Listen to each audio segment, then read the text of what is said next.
Salam dan bahagia Ibu dan Bapak Guru hebat.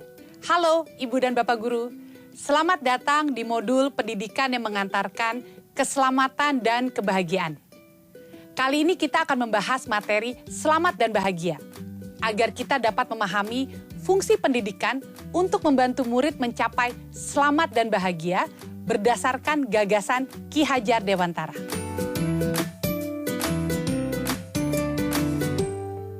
Setiap hari, Ibu Ani selalu mengajar dengan penuh semangat di depan murid-muridnya. Ia diberikan amanah menjadi wali kelas 5 di SD Negeri Kembang Mekar pada tahun pelajaran ini.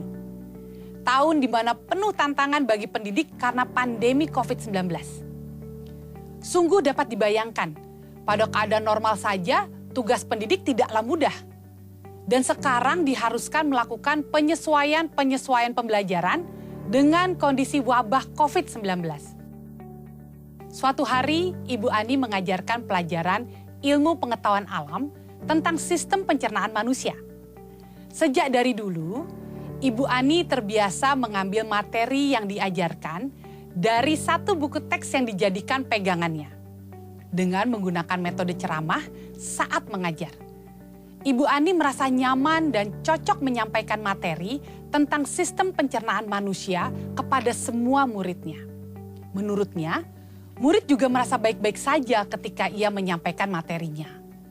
Para murid pun hikmat dan tenang mendengarkan materi yang disampaikan, ujarnya. Dengan memberikan tes dan menilai dengan angka, Ibu Ani merasa cukup untuk mengevaluasi kemampuan muridnya dan dijadikan sebagai salah satu bahan untuk evaluasi akhir semester nanti. Salah seorang murid Ibu Ani, yaitu Bin Bin, lebih memilih untuk menggambar tubuh dan organ pencernaan manusia di buku tulisnya. Hal ini ia lakukan karena metode mengajar Bu Ani membuatnya mengantuk dan sulit berkonsentrasi. Senada dengan Bin Bin, Ika juga merasa tidak paham dengan materi yang disampaikan oleh Bu Ani. Ika lebih suka belajar di rumah menggunakan YouTube karena lebih atraktif. Sementara itu, Bin Bin dan Ika, murid kelas 5 SD Kembang Mekar, bercerita saat diajar Ibu Guru Ani tentang sistem pencernaan manusia. Bin Bin sulit konsentrasi dan mengantuk.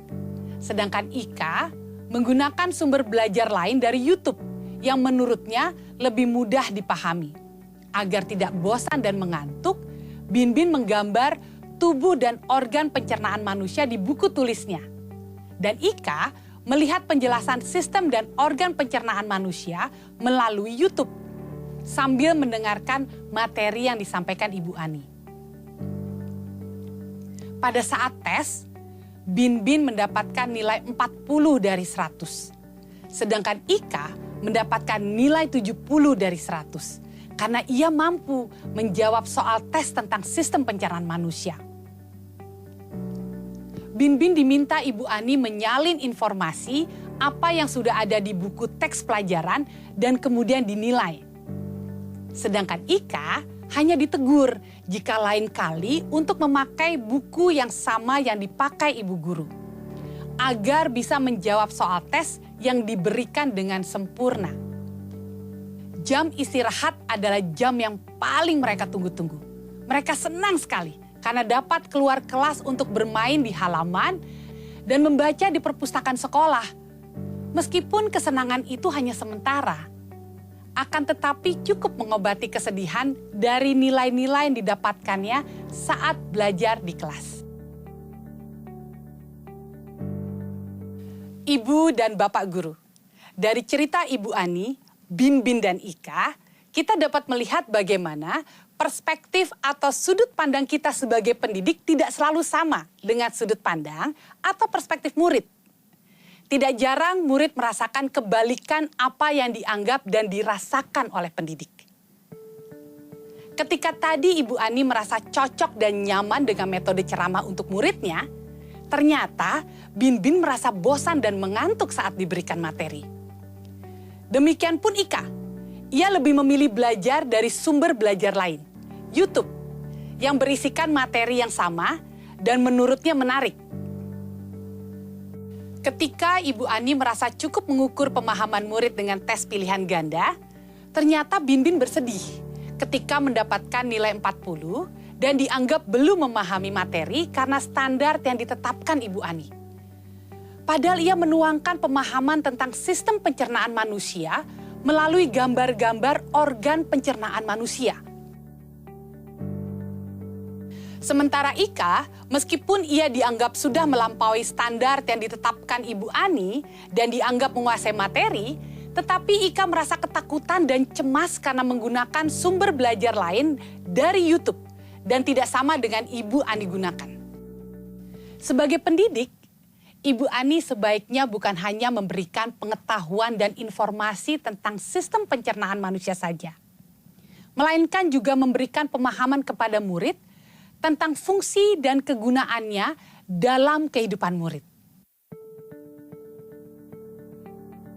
Selain itu, pendidik juga mengenal dan memahami kekuatan kodrat anak bahwa setiap murid dapat mengekspresikan dan membuat pemahamannya sendiri dengan cara yang berbeda.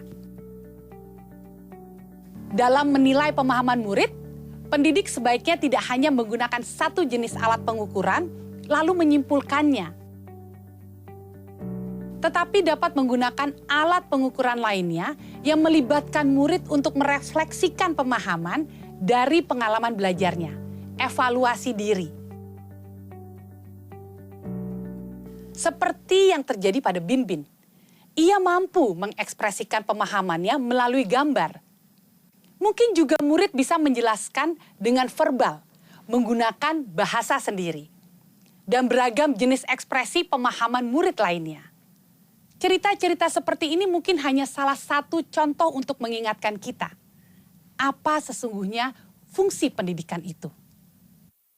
Fungsi pendidikan adalah untuk mengantarkan murid agar siap hidup dan memberikan kepercayaan kepada murid bahwa di masa depan mereka akan mampu mengisi zamannya, yaitu tidak cukup hanya hidup untuk kepentingan dirinya, individualistik, tetapi juga berkontribusi untuk masyarakat dan lingkungan di mana ia berada, bersama-sama mencapai keselamatan dan kebahagiaan. Fungsi pendidikan akan berjalan sesuai dengan apa yang dicita-citakan oleh Ki Hajar Dewantara. Jika kita sebagai pendidik memahami hal-hal sebagai berikut. Pertama, setiap murid memiliki kodrat kekuatan dan potensi-potensi yang berbeda. Yang kedua, pendidikan hanyalah sebagai tuntunan. Ketiga, mendidik adalah menuntun murid untuk selamat dan bahagia. Keempat, pendidik tidak dapat berkehendak atas kodrat, kekuatan, atau potensi murid. Tetapi, yang kelima, pendidik dapat memberikan daya upaya maksimal untuk mengembangkan akal budi pekerti murid.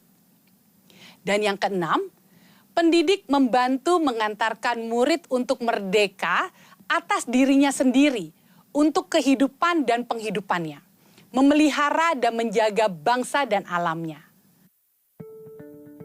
Kemerdekaan murid dalam belajar merupakan kunci untuk mencapai tujuan pendidikan yang mengantarkan keselamatan dan kebahagiaan. Jika untuk dirinya sendiri ia tidak bisa mencapai selamat dan bahagia, bagaimana mungkin ia akan memelihara dan menjaga dirinya, keluarganya, masyarakat, bangsa, ataupun alamnya. Oleh sebab itu, kita sebagai pendidik dapat merenungkan kembali apakah